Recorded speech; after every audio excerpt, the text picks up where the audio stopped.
Everybody wants to start the next flashy app. Everybody wants to be the next Steve Jobs, but nobody wants to own these boring businesses that are just down the block from you. You see them all the time. There's little laundromats. You see vending machines all over the place. And a lot of people would never even think of owning something like that, but that's where the real money is made. And I'll show you why. Apps are going to be what I would consider a needle in the haystack business model.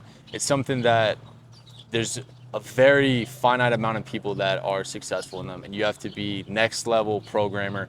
You have to have really good relationships, and you have to be able to market and sell really well. It is absolutely something that you can do. I'm not saying that you can't, but when we talk about probabilities, I'd much rather take a business that has proven success models time and time again. For instance, vending machines have 70% plus success rate. Laundromats are in that realm as well.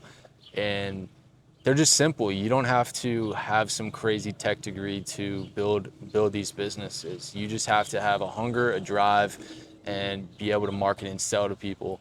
And I'm going to tell you a little bit about why I think that boring businesses are the future, but I couldn't imagine making money that fast by starting an app or anything like that, because these apps, these companies like Apple require so much seed investment to get going.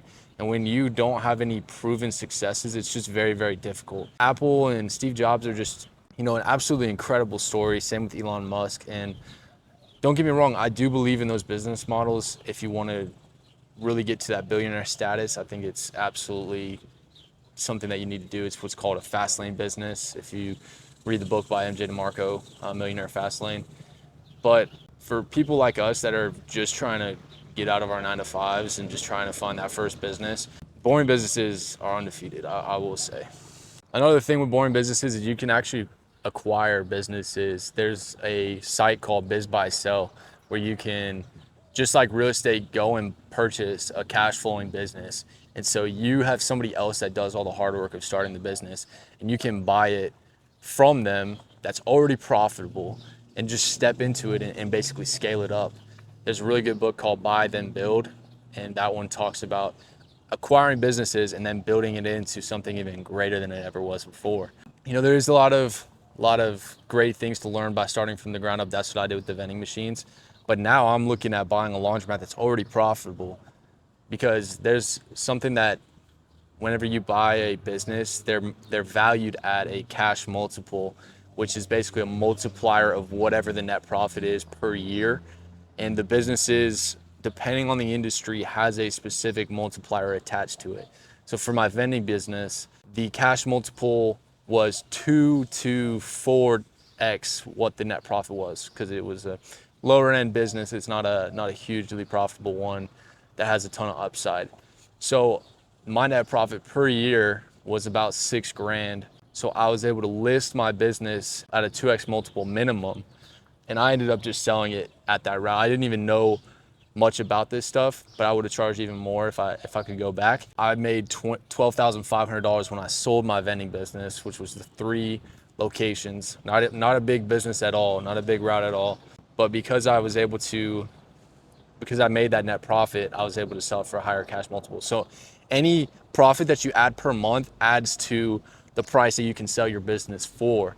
And so if you get to a point where you're making, year over year percent gains, you're gonna be walking out ahead. It's very hard to not walk out ahead if you just keep the business operating and find different ways to improve. So to wrap this up, I will say, obviously, if you have those skills to start an app or to become the next Steve Jobs, absolutely pursue it. I plan to find a fast lane path as well, where I find a business that is highly scalable and that I can grow into something great as well.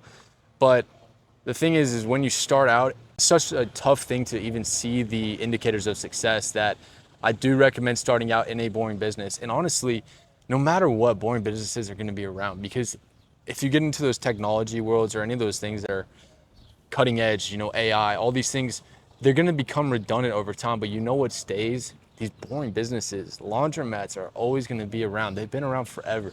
Vending machines are always going to be around. They've been around forever. Like I said, 1880s is when the modern vending machines started. But it goes back even to BC, because people would go and put coins in to get water. I mean, they've been around forever, and they're going to continue to be around. All these businesses have a strong foundation, and they're not going to be interrupted or changed, kind of like how Uber took over the taxi world. They're not going to be disrupted like that, you know.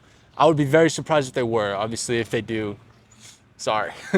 But I don't see it happening. It hasn't happened in a long time, and I don't see it happening. I think the thing that we'll see with laundromats is that you're gonna have more delivery service, and then maybe with vending machines you're gonna see more products actually going out into vending machines, and then you also see those mini markets or those mini marts nowadays.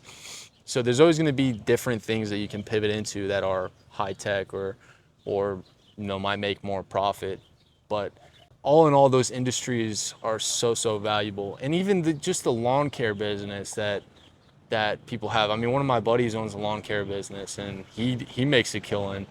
And I have another buddy that had a motorcycle dealership, and he made a killing. Now he's getting into, eye doctors, optometry, and stuff. And I'm just saying, there are so many ways to make money outside of just these very saturated past, like apps and phones and technology and all those things, software. A lot of people want to have those businesses, and they're great businesses, but don't overlook boring businesses. They've been around forever for a reason. So just wanted to come on here and say that. Anyways, that is today's video. Thank y'all for tuning in. I'll see y'all next week. Peace.